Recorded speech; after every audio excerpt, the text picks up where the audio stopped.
Bonsoir à tous, bienvenue sur France 24. Tout de suite, l'essentiel de l'actualité et on commence avec les titres de ce journal. On ouvre ce journal avec cette opération menée à Tartus, dans l'ouest de la Syrie, par les nouvelles autorités.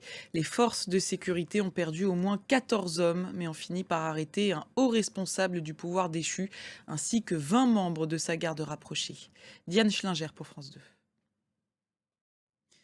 Poursuivre l'offensive jusqu'à ce que le travail soit fini. Une déclaration de Benyamin Netanyahou après ces raids israéliens menés au Yémen. On le sait, Donald Trump s'est fait beaucoup d'ennemis et hier soir, il n'a pas hésité à en remettre une couche dans ses vœux sur ses réseaux sociaux. Ses cibles, le Canada, le Groenland ou encore la Chine. Les détails avec Manon Aoustin, changeons pour France 2. Donald Trump compte aussi beaucoup d'amis, parmi eux Elon Musk, très critique envers le Global Engagement Center, l'unique agence américaine qui traque et contre la désinformation produite par les pays rivaux des États-Unis. Eh bien, cette agence va fermer. Son budget a été sacrifié. Il n'a pas reçu les financements nécessaires du Congrès. On écoute les précisions de Jérôme Viala-Godefroy, chargé de cours à Sciences Po Saint-Germain-en-Laye et spécialiste des États-Unis.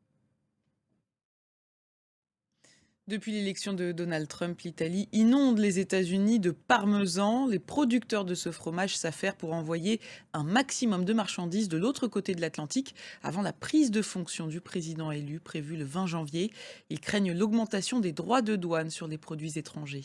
Un reportage de Raphaël Chapira pour France 2. Un crash qui suscite beaucoup d'interrogations, celui d'un avion au Kazakhstan hier qui devait relier Bakou en Azerbaïdjan. Vladimir Poutine met en garde l'Ukraine. Il prévient Kiev que la Russie est prête à utiliser une nouvelle fois son missile de dernière génération Oreshnik.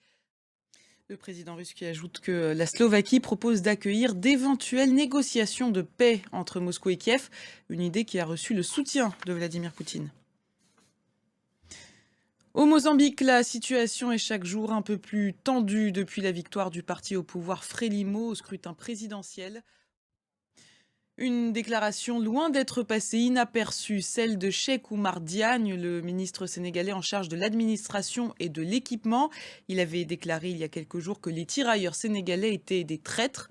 Aujourd'hui, le porte-parole du président Bassirou Diomaye Faye a réagi.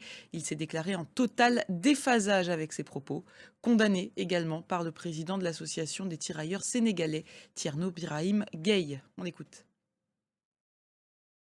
Tierno Birahim Gueye qui était au micro d'Eliman Ndao.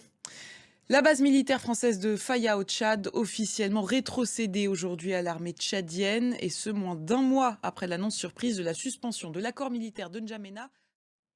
Et avant de refermer ce journal, un peu de sport. On le sait, les Américains adorent regarder des matchs le jour de Noël. Hier, ils en ont eu pour leur compte, avec notamment du football américain ou encore du basket. C'est la fin de ce journal. Merci de l'avoir suivi. L'information continue sur France 24.